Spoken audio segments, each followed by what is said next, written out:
Dan berikutnya kami persilakan Ibu Sairoh ya, betul ya? Ibu Sairoh nanti akan dijawab oleh Ustazah Syifa, silakan. Assalamualaikum warahmatullahi wabarakatuh. Waalaikumsalam warahmatullahi wabarakatuh. Nama saya Sairoh dari Majlis Taklim Al-Badrain. Saya ingin menanyakan apakah iri dan dengki itu satu paket? Kalau bukan satu paket, jika seorang iri kepada orang lain tapi dia hanya iri saja, tidak dengki, bagaimana hukumnya? Baik, satu paket udah COD, udah satu ya. Paket.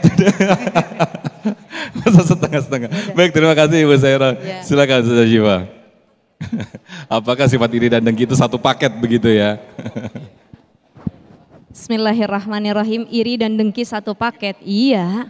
Cuman kan tadi ada iri yang dibolehkan namanya ghibthah.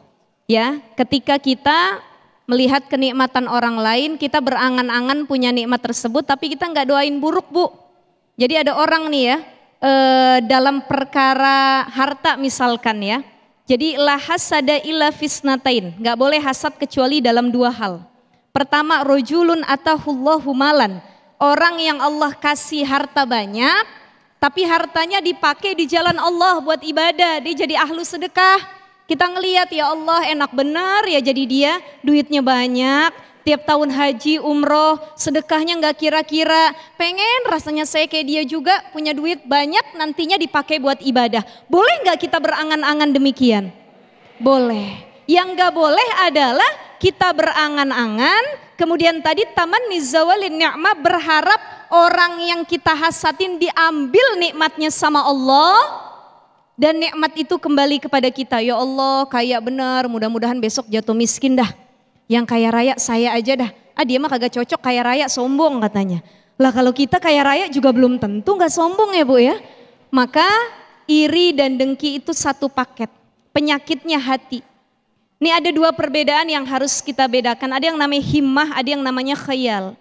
Himmah itu punya cita-cita, keinginan. Ya, dan keinginannya itu bisa diwujudkan dengan cara berusaha ikhtiar semaksimal mungkin. Saya pengen kaya seperti dia, saya pengen alim seperti dia. Dan tadi yang kedua, boleh kita hasad kepada rojulun atahullahul hikmah. Orang yang Allah beri hikmah. Kalau kita lihat ada orang alim, ucapannya penuh dengan hikmah, bijaksana, hidupnya luar biasa tertata karena akhlaknya yang luar biasa. Boleh kita dengki sama orang seperti ini, tapi cukup kita berhayal mudah-mudahan saya bisa kayak dia tanpa mengharapkan nikmat tersebut Allah cabut. Jadi himmah, punya cita-cita disertai dengan ikhtiar yang kencang. Tapi kalau khayal itu angan-angan yang tinggi. Kita pengen kayak sesuatu, pengen kayak si dia, berangan-angan, tapi tidak ada ikhtiar yang kencang, itu tidak diperbolehkan. Maka sekali lagi, orang yang punya penyakit dengki efeknya bukan main. Ini kalau dengki sama hasad Pak, Bu, ya kita pupuk di sini nih, kita nggak obatin. Orang kan kalau kena penyakit jasmani buru-buru berobat, betul atau tidak? Ada orang kena korengan aja berobat langsung. Darahnya naik, gulanya naik, berobat minta obat langsung.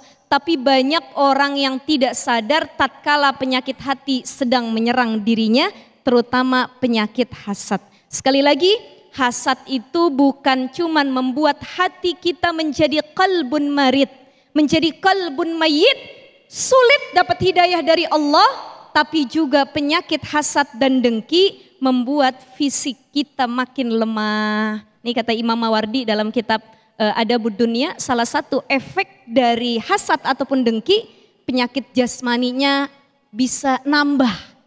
Makanya sekarang kita lapangin, biarin orang punya itu, alhamdulillah. Mudah-mudahan Allah juga berikan itu kepada kita dan ditetapkan nikmat tersebut kepadanya. Amin, amin ya rabbal alamin. Terima kasih Ustazah Syifa atas jawabannya. Dan berikutnya di segmen berikut pemirsa, kami akan bacakan pertanyaan yang sudah masuk lewat Instagram kami @damaiindonesiaku_tv1. Tetaplah bersama kami dalam Damai Indonesiaku.